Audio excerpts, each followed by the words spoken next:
Alors, bienvenue à tout le monde à GABAC 24. Comme l'a demandé Marc Burnett, euh, il voudrait que je le présente en français, avec mes mots en français, alors je me permets de le faire.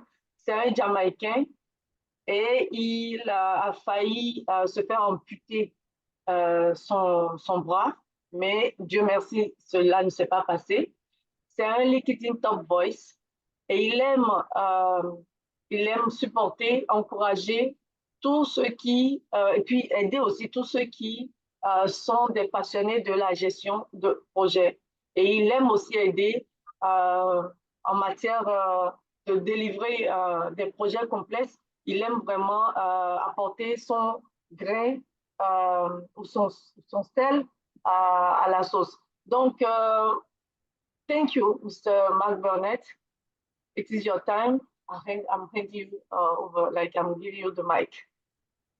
Okay, thank you so much, Sylvie, for having me here at this esteemed conference, and just to share my experience with your audience. Also, thank you so much for introducing me. I didn't understand what was happening, but for introducing me in French. It's a language that I have on my bucket list. It's I have to learn it. So before I move on, I just want to say in my local language, Patois here in Jamaica, I just want to say enough respect and manners, enough respect and manners for being here.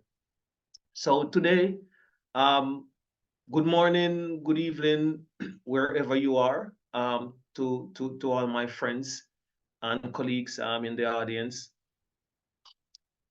It's a pleasure for me to be here, and I'm just so excited to share my personal experience. So, resilience in project management, navigating challenges and overcoming adversity. So, the reason for this topic, it's just pretty much my life experience so far. I believe most people consider me a resilient overcomer.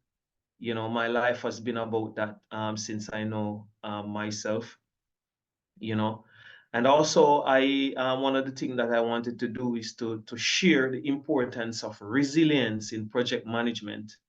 I think this is a very, very important skill, to be resilient. And this will help you to be successful in any project, whether it's a live project or whether it's a corporate or business project. So before I jump right in, I just want to pretty much just give you just a little quick story about how I pretty much conjure up this topic here today. So as you know, my name is Mark. I'm from Kingston, Jamaica. So I started my project management career in the early 2000s. When I started my project management career, it was just accidental. There was a major boom here in the mobile industry, moving from 2G technology to broadband technology. And that's how I started here, just traveling the region and just working with different teams to deploy projects. And just to fast forward a little bit, something caught me by surprise in the midst of my career where I was in an accident and I had to defy a tough recommendation from some of the best medical experts, for arm amputation. And so while I thought I knew a lot about project management working in the corporate area, I realized that I didn't know enough, and this life experience taught me some stuff that I pretty much want to share with you guys today. And one of them is, just resilience in project management, navigating those challenges and overcoming those adversities when things are not looking possible or nothing is going in your favor. So first, I believe we need to understand the challenges that we're looking at when we're talking about projects, any project. It could be any project, whether it's a life project, whether it's a corporate project, and so the first one is, adapting to change, so everything around you is just always changing by the second, by the hour, and so I believe as human beings, as professionals, as experts, as technocrats, I believe we need to be flexible, and that's the only way we're able to adapt to change. We have to have that open mindset, that growth mindset, you know. Secondly, another challenge, just trying to understand another challenge is the risk mitigation, So just living your life, it's a risk, everything around us has a risk. And it's just how we look at risk, because there are opportunities in risk, there are threats in risk, And so with that uncertainty and that unpredictability, it's very important for us as human beings, to have some kind of strategy or a methodology, or a framework. How is it that we're going to mitigate, or how is it that we're going to manage or lead from these uncertainty, unpredictability? And then one that I've seen in all my projects, just traveling over 19 countries in the Caribbean and deploying over 25 plus major projects, and coupled that with even my life experiences, resource constraints. Personally, I've never seen a situation where I have all the resources that I want at my disposal. So I believe it's how you use the limited resources at your disposal. And another thing is to how do we collaborate and work with each other to overcome this limited resources or the scenarios that we're working in. So, resilience in project management, navigating these challenges, and just overcoming the adversity. So I believe we need to have a mindset, as I said, that growth mindset, that open-minded, mindset, that collaborative mindset. So that's the only way we're going to build some kind of strategy to become resilient, because resilience is not something that, I believe all human beings have some level or degree of resilience within them. And it's just how we bring that resilience out that will make the difference. So I would say the first is how do we develop strategies, collaborative teamwork. So a lot of times in these complex project scenarios, uncertainty, with a lot of uncertainty and unpredictability, it's not possible to overcome and to strive and to be successful without collaborative teamwork, uniting together, exploiting each other's skill sets in order to overcome those challenges. And then the second one that is most important is the transparent communication. So, people, we have to, it's really people who gets the job done, so we have to interact and interact with each other. So it's how we understand each other. It's how we work with each other. It's how we share with each other, that kind of empathetic approach. And to see in terms of our expectation management based on how we build relationship with each other, and in terms of how we get along with each other. That's also going to make the difference, sharing information and insights openly in order for us to collectively take on the challenge, or just to empower each other so we're able to deliver even our individual task. And then coupled with everything else, that proactive planning. So you're not able to do anything without some kind of planning, And so when it comes to building resilience, and projects, most projects, I believe, are complex or challenging.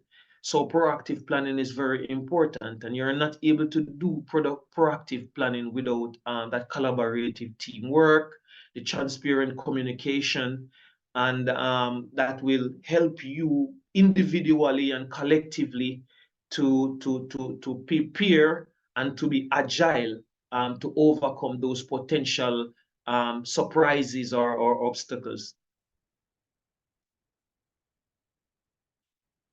So, you know, we're talking about resilience in project management, and we're talking about, you know, navigating the challenges and overcoming the adversity. So, I mean, based on the story that I shared earlier, you know, the case studies there. So the first one, when I became an accidental project manager, you know, which was the first we were seeing a major deployment like this in the region, you know, so it was new to everyone. But we had to challenge ourselves, you know, we had to challenge ourselves to become better, you know. And so in that the scenario of becoming the accidental project manager, while taking on these projects and traveling in the different countries, what I realized, I mean, the first thing, you know, just over navigating challenges and overcoming these adversity, that resilience in how we work was to identify the challenge, you know. So we had to, you know, collectively as a team sit down and we assess what is on the table. And I mean, based on the complexity and the challenges, you know, what kind of approach we were going to take in order to create some kind of solution or to deliver on the client's premise, you know, how to make the client satisfied and happy. And then the second thing that I realized from that experience was it was very important to adapt or to implement the appropriate solution based on the challenges that we identified. So we had to, you know, I mean, figure out innovative ways of doing things, challenges, you know, methodologies, maybe coming, I mean, bringing in a software, you know, something, you know, different problem solving approach. You know, we have to discuss that as a team, or if we do, say an individual as an idea, we realize that, you know, just sharing that with the wider team, I mean, was a way, or we empower the project um, for success, you know. And thirdly, we didn't do anything without celebrating the small wins, or to celebrate each other, you know, celebrating the lessons learned. And we didn't even do that at the end of the project, but we did that throughout the process, you know, recognizing each other and sharing with each other. So that's one case study there. And the other case study was the experience with the life experience that I had, where I was recommended for this arm amputation. You know, it was tough. It was hard to say no to the doctors. But for me, there was this feeling deep down in me that there was life in my arm.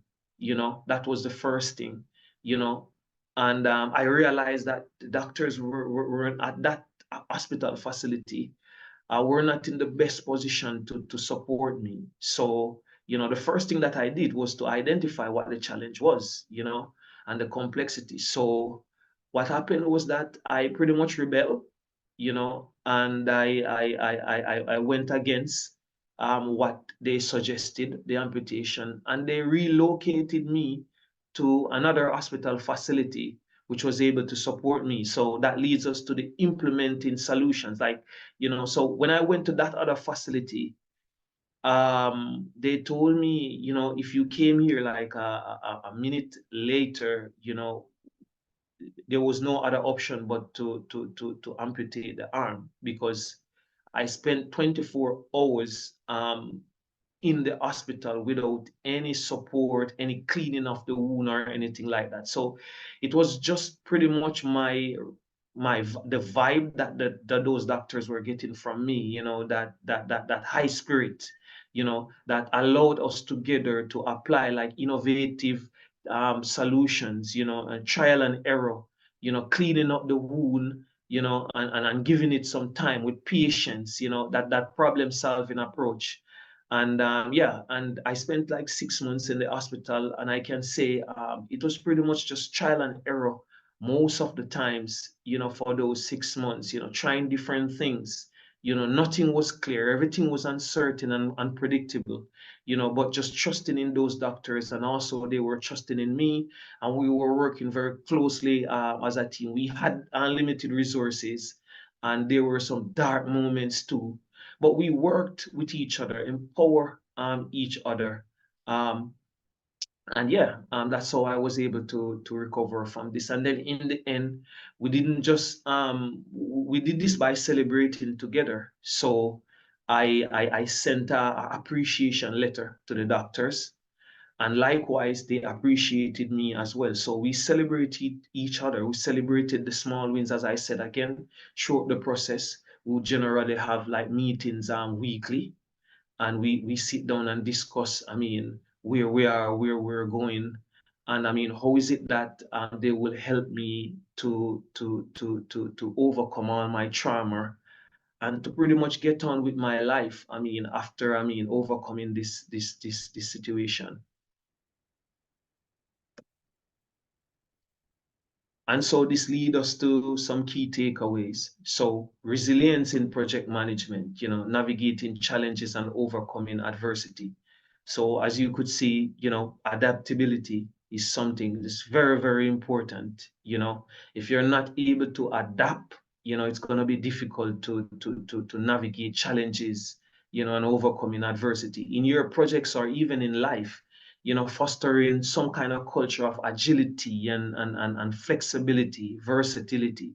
That's very important. And, continuous improvement, so it's not really most of the times you will realize that the strength is really in the team, the success is pretty much defined by the team. So just be always that growth mindset, that open-mindedness to be ready to learn something new, to learn from your mistakes. We will make mistakes, but it's just how we learn from it individually and as a team, that will make us successful. And just embracing innovation. We're in a world where, by the second, by the minute, by the hour, things keep changing. So we need to have that mindset. We need to develop that culture. We need to develop that we need to have that DNA where we explore new ideas, new approaches, just trial and error. Be open to something different.